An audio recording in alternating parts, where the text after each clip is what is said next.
जय हिंद एवरीवन। इस वीडियो में हम लोग एसएससी CHSL वर्ष 2022 से संबंधित एक प्रश्न के हल को देखने की कोशिश करेंगे। प्रश्न है, copper and bronze are in the ratio 3:4 in 350 gram of an alloy. The quantity in gram of copper to be added to it to make the ratio 4:3 is. Option है 116.67 ग्राम्स, 126.67 ग्राम्स, 123.33 ग्राम, 113.33 grams.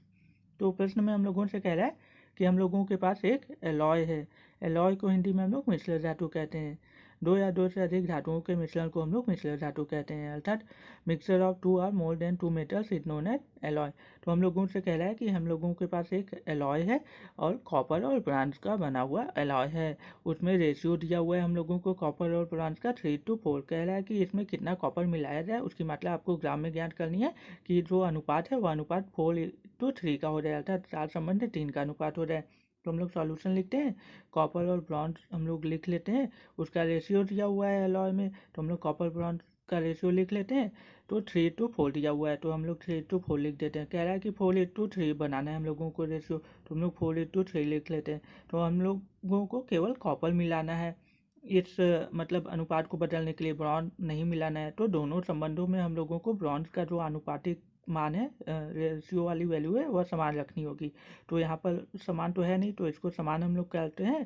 पहले वाले संबंध में हम लोग 3 का गुणा करते हैं, दूसरे वाले संबंध में हम लोग 4 का गुणा करते हैं। तो हम लोगों को दो नए संबंध प्राप्त हो जाते हैं। तो पहले वाले संबंध में 3 का गुणा करने पर हम लोगों को एक नया संबंध 9 संबंध 12 प्राप्त होगा। दूसरे वाले संबंध में 4 का गुणा करने पर हम लोगों को एक नया संबंध 16 संबंध 12 प्राप्त हो रहा है। अब हम लोग देख रहे हैं कि दोनों संबंधों में जो ब्रॉन्ज की आनुपातिक वैल्यू है, रेशियो वाली वैल्यू है, वह समान हो गई। क्योंकि दोनों संबंधों में ब्रॉन्ज की मात्रा तो समान ही होनी चाहिए, क्योंकि केवल कॉपर मिलाया जा रहा है, ब्रॉन्ज तो मिलाया नहीं जा रहा है। तो यहाँ पर हम लोगों ने समान कर लिया ब्रॉन्ज की मात्रा को, आनुपातिक मात्रा को। तो अब हम लोग देख रहे हैं कॉपर की आनुपातिक मात्रा में यहाँ पर +7 यूनिट की बढ़ोतरी हो रही है, 7 इकाई की वृद्धि हो रही है। यहाँ पर पहले उसकी आनुपातिक वैल्यू 9 थी, अब उसकी आनुपातिक वैल्यू 16 हो गई। +7 यूनिट की वृद्धि, इंक्रीजमेंट हो रही है। तो यही +7 यूनिट की वैल्यू हम लोगों को पता करनी है। तो हम लोग देख रहे हैं कि 21 यूनिट की वैल्यू 350 ग्राम है प्रश्न में। तो हम लोग 7 यूनिट की वैल्यू निकालेंगे, तो दोनों साइड हम लोग 3 से डिवाइड कर देंगे। तो इधर 3 से डिवाइड करेंगे तो 7 यूनिट हो जाएगा, इधर 3 से डिवाइड करेंगे तो 116.67 ग्राम्स हो जाएगा।